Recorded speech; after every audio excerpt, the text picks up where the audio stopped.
الحمد لله الذي بنعمته تتم الصالحات. خلاص قرينا الفاتحة، عقبالكم كلكم يا شباب، وربنا يبارك فيكم ويرزقكم بنت الحلال. الواحد خلاص حس بالأمان والفرحة بصوت مسموع، وبعد ما كنا بنفرش الأرض ورد بقينا بنولع شموع، وأمي وأمها من كتر الفرحة عينيهم بقت بتنزل دموع. بقول لكم إيه، بينا يلا نخش في الموضوع.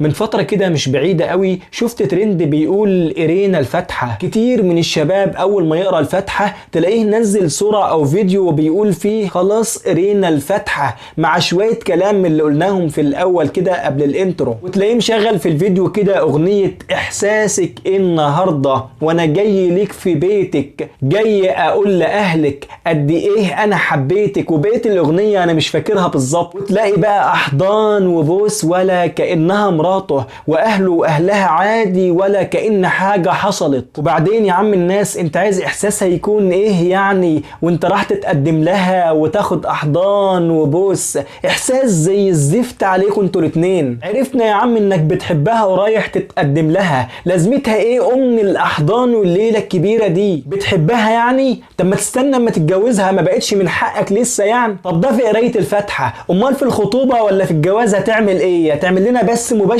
يا عم الناس؟ الخطوبة دي وعد بالجواز بس، يعني مش من حقك اصلا انك تلمسها ولا تقعد جنبها. انا عارف ان الحاجات دي عاداتنا وتقاليدنا والعرف بتاعنا بقت فيه عادي وسمح لنا بكده، لكن ده حرام والشرع ما يرضاش بكده، وما ينفعش نقدم العرف على الشرع. وقراية الفاتحة ده اصلا مش خطوبة، ده وعد بس اننا هنيجي نخطب بنتكم، اللي هي الخطوبة اللي هي وعد للجواز. يعني اصلا قراية الفاتحة دي مش حاجة، فما ينفعش نخلي العرف يخالف الدين. ولا على ايه احنا بقينا بنخالف في كل حاجة جت على دي؟ السؤال دلوقتي بقى، ايه اللي وصلنا لكده غير الاعلام والمسلسلات والسوشيال ميديا؟ ايه اللي وصلنا لكده غير حتة الصحوبية بين البنت والولد؟ الواد الفلاني ولا الشاب الفلاني مصاحب البنت الفلانية في الجامعة او في الثانوي او حتى والله في الاعدادي، وما تقوليش دلوقتي دول شوية عيال صغيرين يا عم محمد ومراهقين. لا والله ما عادش حد صغير، الصغير ده بقى يعرف حاجات وتفاصيل اكتر مننا احنا الكبار. وده ليه وقفة معانا ان شاء الله في حلقة تانية نوضح فيها بالتفصيل فكرة الصحوبية بتاعت الاعدادي دي بين البنات والشباب. وعلى فكرة اتكلمنا عن الموضوع ده قبل كده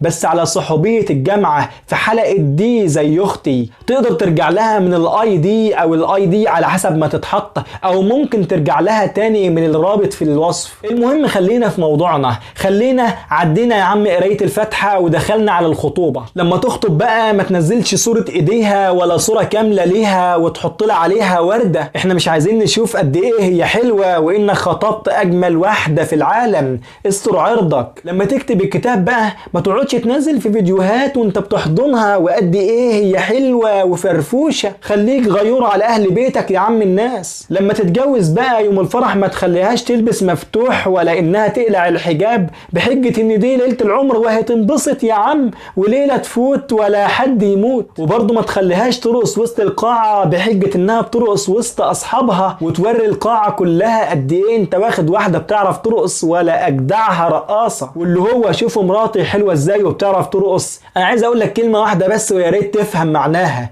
استرجل. سلام. إني أحب محمدا والله خير شاهدا، يا ربي صل على النادى أبدا عليه مجددا، صل وسلم سيدي ما جاء ذكر محمد في قلب كل